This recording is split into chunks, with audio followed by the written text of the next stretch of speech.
नमस्कार मित्रों, कबीर साहब के जीवन दर्शन पार्ट 2 के अंदर कबीर साहब के श्लोक आपने फरमाया, राम पदारथ पाए के कबीर गाठ ना खोल, नहीं पठन नहीं पारखूं, गाहक नहीं मोल।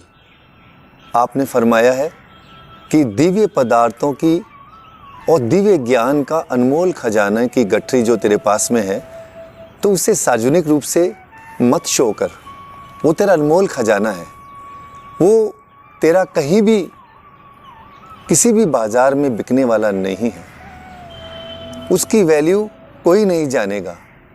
अर्थात आप फरमा रहे हैं कि वो राम नाम की गठरी जो तूने संचय किया है, आध्यात्मिक खजाना, दिव्य ज्ञान, दिव्य शक्ति, आध्यात्मिक शक्ति, उसे किसी के सामने मत खोल।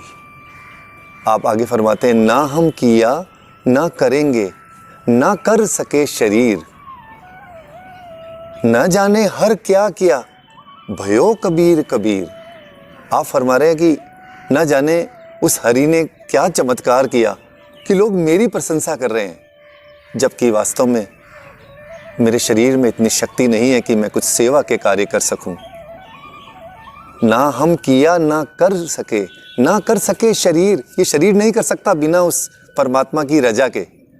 ना जाने हर क्या किया, उसने क्या चमत्कार किया कि लोग मेरी प्रशंसा कर रहे हैं, जबकि ऐसा कुछ भी नहीं है।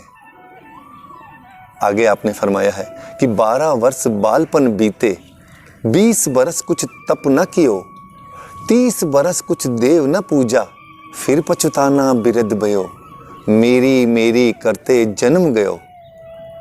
कि इंसान 12 वर्ष तो हमारे बचपन में बीत गए, 20 वर्ष हमारे शिक्षा, ज्ञान और पढ़ने में निकल गए, और 30 वर्ष हमारी रोटी रोजी के अंदर निकल गए, फिर भी हमने देव को नहीं पूजा। फिर पछताना बिरद भयो, अब पछतावे के अलावा कुछ भी नहीं है। क्योंकि जब भी हम ध्यान और मेडिटेशन में बैठते हैं तो कहते हैं ना, हमारे गोडे नहीं काम कर रहे, हमें बैठना नहीं होता, हमारा मन नहीं लग रहा। तो कबीर साहब कह रहे हैं, पूरा जीवन तो तूने सांसारिक कामों में ही गुजार दिया। और अक्सर हमें ये देखने को मिलता है, ज़्यादातर लोग कहते हैं कि परिस्थिति हमारी सही नहीं है, समय नहीं मिलता। क्या परिस्थिति भक्त प्रहलाद की अच्छी थी? हरणाकश ने, उसके पिता ने कितना अत्याचार किया उस पर। क्या रविदास जी की परिस्थिति अच्छी थी? क्या कबीर साहब की अच्छी थी? क्या गुरु नानक देव जी की अच्छी थी, जो 20 रुपए उनके पिता ने दिए थे सौदा करने के लिए, व्यापार करने के लिए, और वो संतों को भोजन करवा के आ गए थे, और उनको अपने पिता की एक चमाट भी खानी पड़ी थी, एक थप्पड़ खानी पड़ी थी। क्या उनकी परिस्थिति अच्छी थी? क्या श्री भगवान राम की परिस्थिति अच्छी थी? 14 वर्ष आप वनवास में भटकते रहे। श्री कृष्ण जी ने कितनी गायें चराई। तो परिस्थिति कैसे भी हो, मन स्थिति अच्छी होनी चाहिए। आपका मन होना चाहिए उस परमात्मा की तरफ के लिए। परिस्थिति कोई मायना नहीं रखती। आगे आप फरमा रहे हैं कि मोए मरने का चाव है, मरूं तो हर के द्वार, मत हर पूछे कौन है परा हमारे बार।